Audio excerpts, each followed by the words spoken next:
The Count and his companions waited on the Sultan in consequence, to thank him for his kindness and courtesy.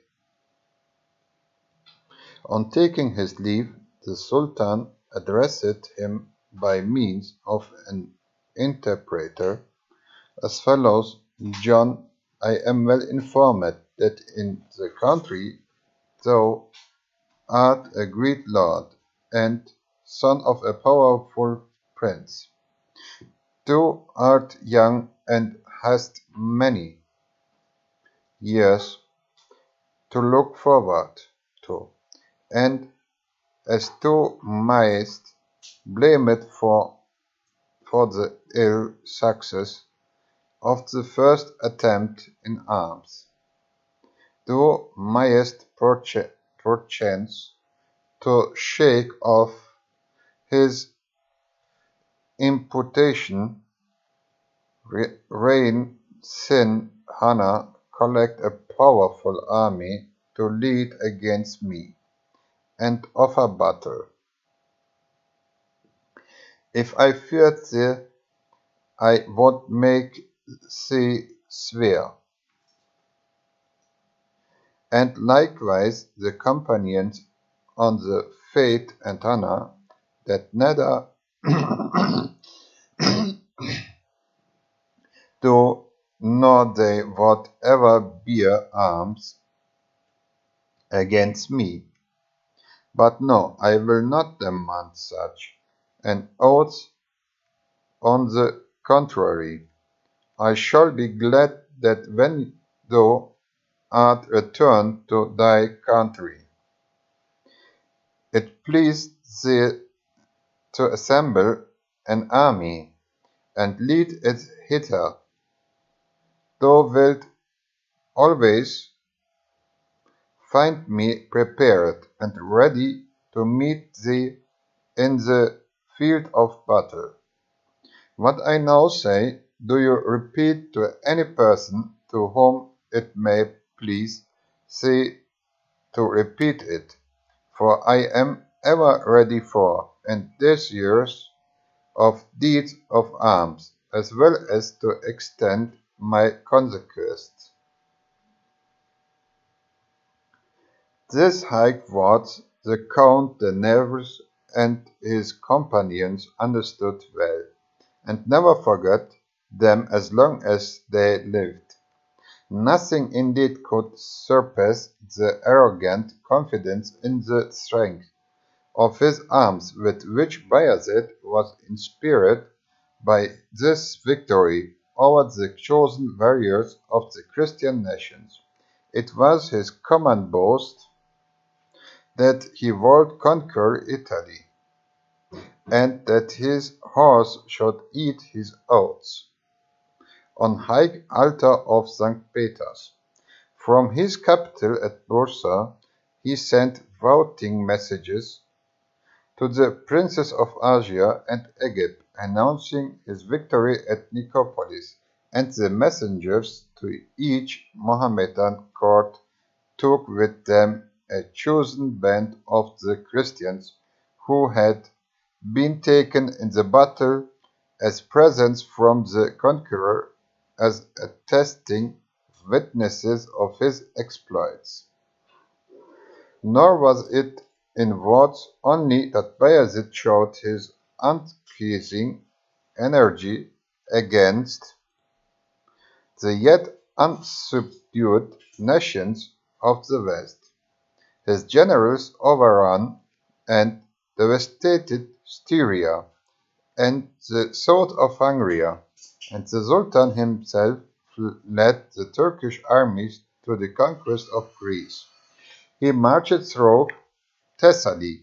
Xerxes had marched nearly 19th century before, but no modern Leonidas guarded Thermopylae and Locris, Phocis and Boeotia fell almost without resistance into the Turkish power. Bayezid's lieutenants passed with equal celerity across the Isthmus of Corinth and subdued the whole Peloponnesus. 30,000 Greeks were removed thence by Bayezid's order and transported into Asia, and Turkoman and Tatar colonies were settled in their stead in the classic regions of Lucania, Messenia, Achaea, Argolis, and Elis. Athens was taken in 1397, and the Turkish crescent waved over the city of the Wise. As she is termed by the Oriental historians who narrate the triumph of Bayezid.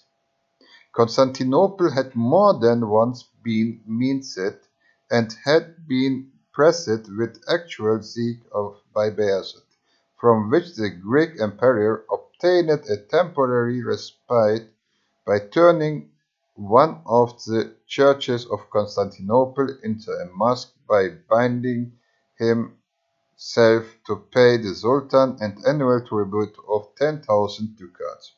But in 1300, Bayezid, no longer sated in his ambition with such conquests, commanded the Greek emperor to surrender his crown to him, threatening extermination to all the inhabitants of the city in case of refusal. The Bayezidines nobly replied, "We know our weakness, but we trust in the God of justice, who protects the weak and lovely, and puts down the mighty from on high." Bayezid was preparing to execute his threats when the desolator was laid desolate and the victor overthrown, not by any efforts of European statesmanship or violence, but by the superior might of another Asiatic conqueror, before whom the spirit of the Ottoman power, high and unmatchable where Timur's was not, became a fear as being overpowered. Timur the Tartar, as he usually termed in history, was called by his countrymen Timur Lenk, that is Timur the Lame, from the effects of an early wound, a name which some European writers have converted into Tamerlan or Tamerlane. He was a Mongol origin and a direct descendant by the mother's side of Genghis Khan. He was born at Sepsar, a town near Samarkand in Transylvania, in 1336, and was consequently nearly 70 years of age when his conquests clashed with those of Bayezid, and of the Ottoman power was struck by him to the dust. Timur's early youth was passed in struggles and ascendancy with the petty chiefs of rival tribes, but at the age of 35 he had fought by his way to undisputed preeminence and was proclaimed Khan of Sanctai by the Koroltai, a general assembly of warriors of his race.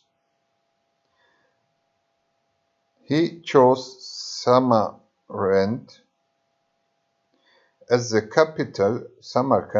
capital of his dominion, and openly announced that he would make that dominion comprise the whole habitable earth. When he took possession of the throne of Samarkand, he assumed, in addition to his name of Timur, which means iron, and which typified in the eyes of the Oriental the resistless might with which he subdued all things, the titles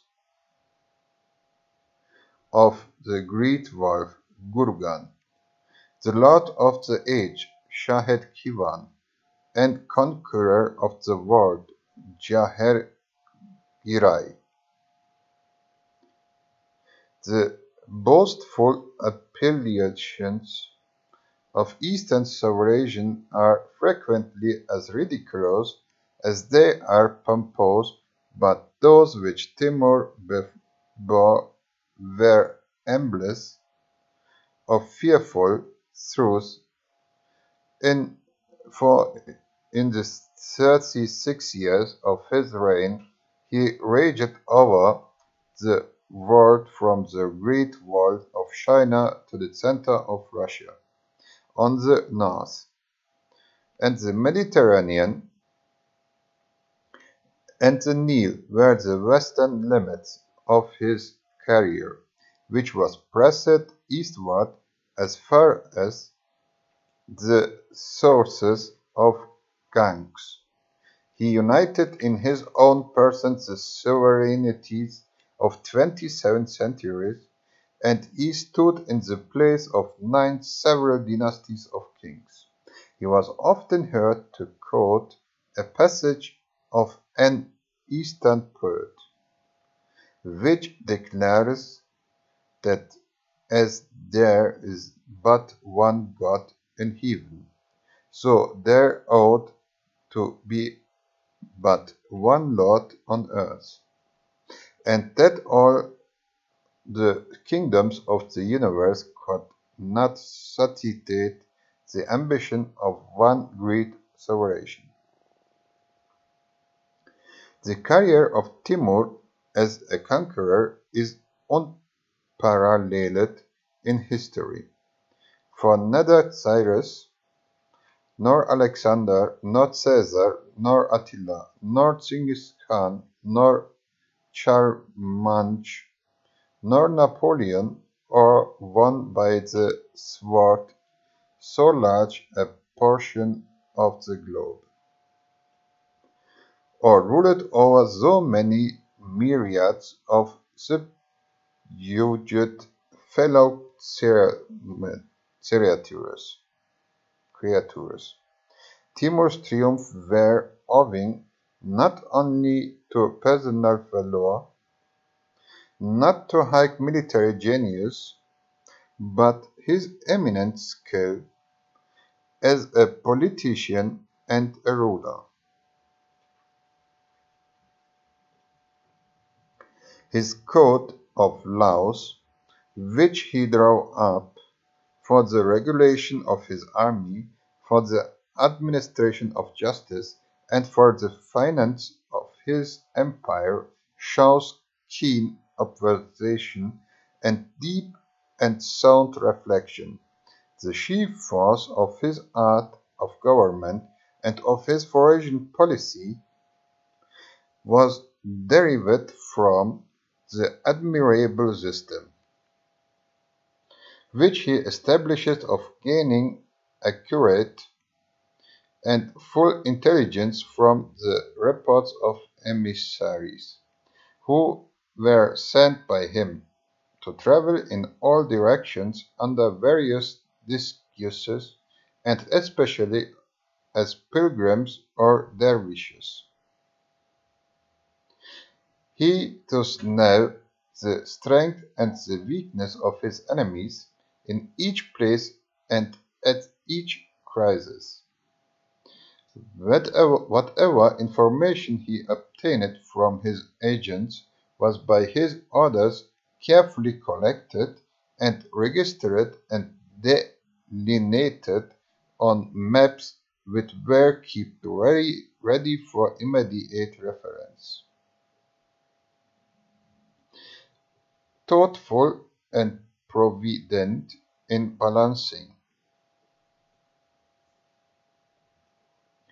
probabilities and guarding well against each contingency before he undertook an enterprise. He was unshaken in his resolution when his plans were matured. He countermanded no order which had once been issued, and it was a maxim with him never to repent and never to regret. He had such an ascendancy over his soldiers that they not only underwent the severest privations and lavished their lives at his bidding, but would, if Timur ordered, abstain from plunder in the hour of victory, and give up the spoils of war without a murmur. He was a generous master, but his cruelty of those who ventured to resist him surpasses all the similar horrors with which military history is so rife. Timur evidently employed terrors as one of his principal instruments of conquest, and the punishments which he inflicted on whole populations often showed the cold, calculating subtlety of a partisan tormentor rather than the mere savage ferocity and irritated despot. Bayezid had by his generals extended the frontier of his empire in the east of Asia Minor during the 3 years of following the Battle of Nicopolis. Timur's dominions were already spread over Georgia and other countries west of Caspian Sea, so that a collision between these two great potentates of the Mohammedan world became inevitable.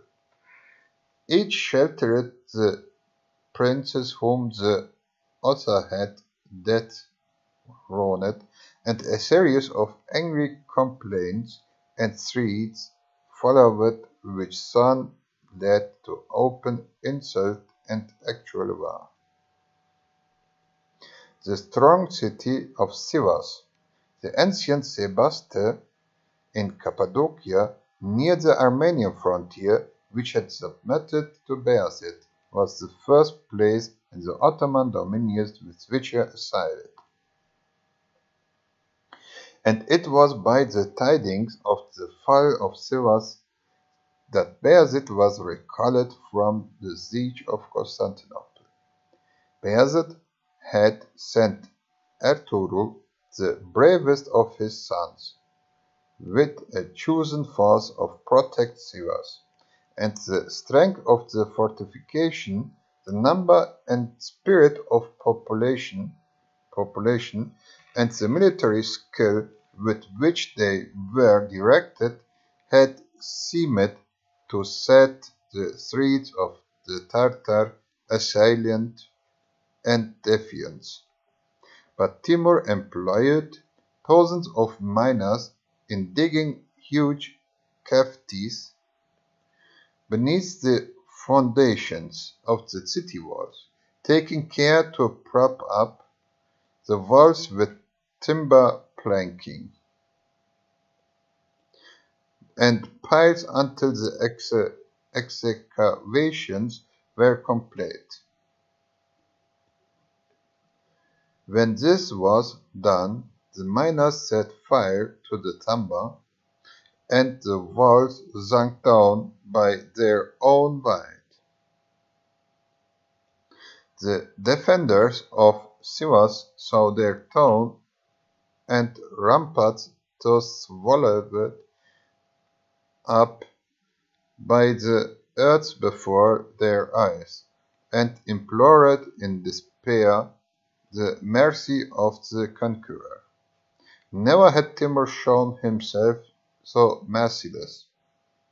4,000 Christian warriors from Armenia, who had formed part of the garrison, were buried alive by his orders. Their heads were tied down by cords lashed tightly round the neck and under the thighs, so as to bring the face between the legs.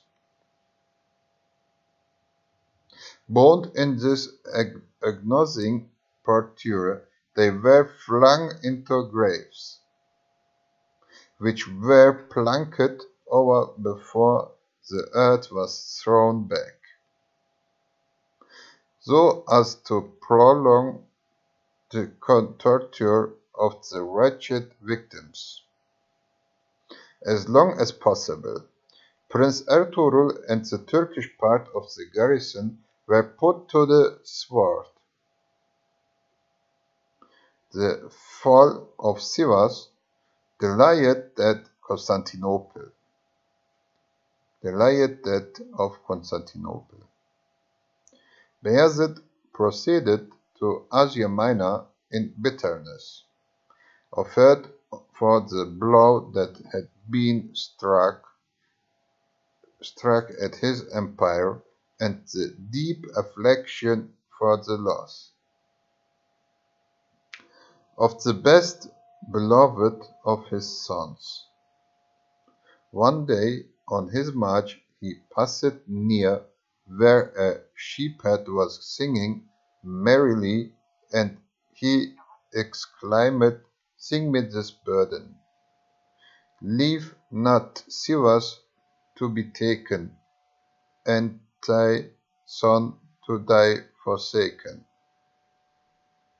Before Bayezid had reached the eastern provinces of his dominions, Timur had marched southwards from Sivas, spreading devastation far and wide through the southern region of Asia Minor.